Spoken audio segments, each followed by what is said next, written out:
Mr. Plato number 1989. I've been sick as hell. For those of you that have me on my Facebook, you guys know this video I'm going to talk about what I've been up to recently and my recent thoughts of wrestling. Now first, I went to FY the other day and I don't buy stuff online because where I live will be nearly impossible for it to get here. So I bought this. I wanted it for a while, but then they didn't have it. Excellent fucking documentary. Haven't seen the matches yet. Very happy with that purchase. I bought this because I buy every TNA DVD that comes out, and I still think that Anderson promo was fucking priceless.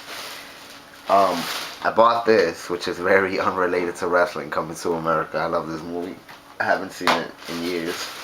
Now, there was a time that I stopped watching wrestling because I was making that transition from being a regular kid that thinks it's real to then seeing how predictable it is and trying to accept that it's fake. So I stopped watching it for a while. So I didn't get to see a couple of the WrestleManias and a couple of the shows, and I could find them online, but I like to build up me seeing them, so I don't take that easy way out. I wait till I actually purchase them. And with that, I got to purchase WrestleMania 20. I actually found it in the store. I'm not done with the event yet. I'm up to the Undertaker match, as well as WrestleMania 21, which I believe features Shawn Michaels versus Kurt Angle, that I've heard so much about, but believe it or not, I have not seen. I cannot wait to actually see it. Anyways, to talk about recent wrestling, Jack Swagger winning the belt. I was very excited when he almost cashed it in on Raw, and I was excited when he actually did it. Now, of course, like many others, I questioned them doing it on the taped SmackDown instead of the live Raw.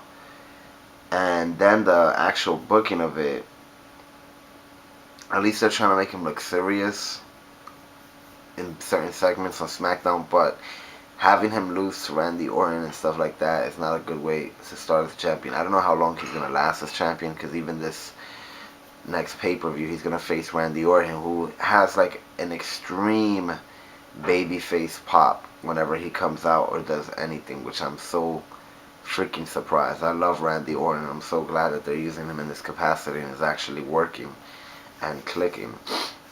If they keep him in this top face, could you imagine one more match between him and Cena? I know you guys are thinking, oh great, another Randy and Cena, but if these guys are two top baby faces basically, that would be pretty cool to see Randy Orton beat him in the crowd actually supporting it. Either way, now of course Shawn Michaels, I'm very sad to see him go. I don't even know. I don't expect him to come back and actually wrestle, unless maybe it's with the Undertaker again.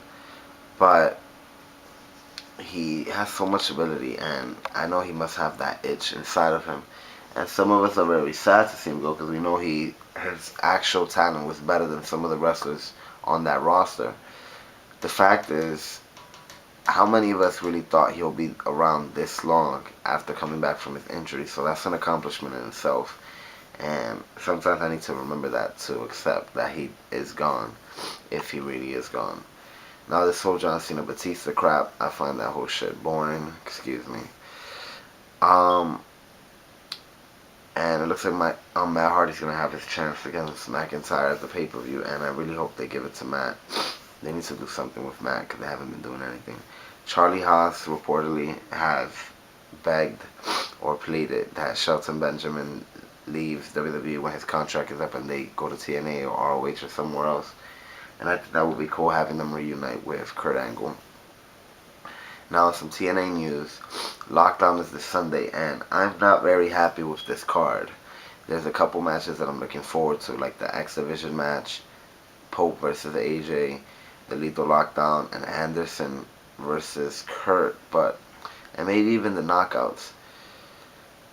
But this whole Team 3D versus the Band and Eric Young versus Kevin, I could accept that Eric Young versus Kevin, because they've been building this up for a while.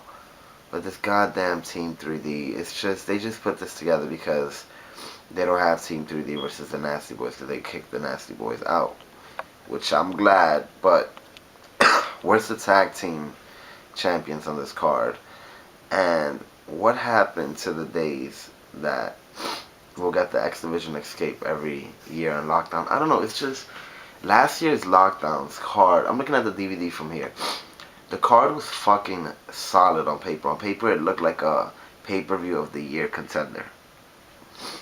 And all those matches got at least a decent amount of build-up. They weren't put together the show right before the pay-per-view. Now, matches like the main event last year got like at least a dedicated 20 minutes or something of build up every single week with Mick Foley and Sting. And even though some people were looking forward to the actual in-ring quality of this match, they could admit that the build up was solid with Mick Foley, Cactus Jack, their past, everything. It was fucking beautiful. Every single match came together lovely last year. This year, it's gonna be very weird. I really wish they, like last year, you remember the whole World Tag Team Domination, Beer Money versus Team 3D? I still think to this day that that was one of the better build-ups for a pay-per-view match in TNA history. It was amazing. Everything was good about it. Everything. And then for it to all end in that Philly street fight, like, it was just perfect.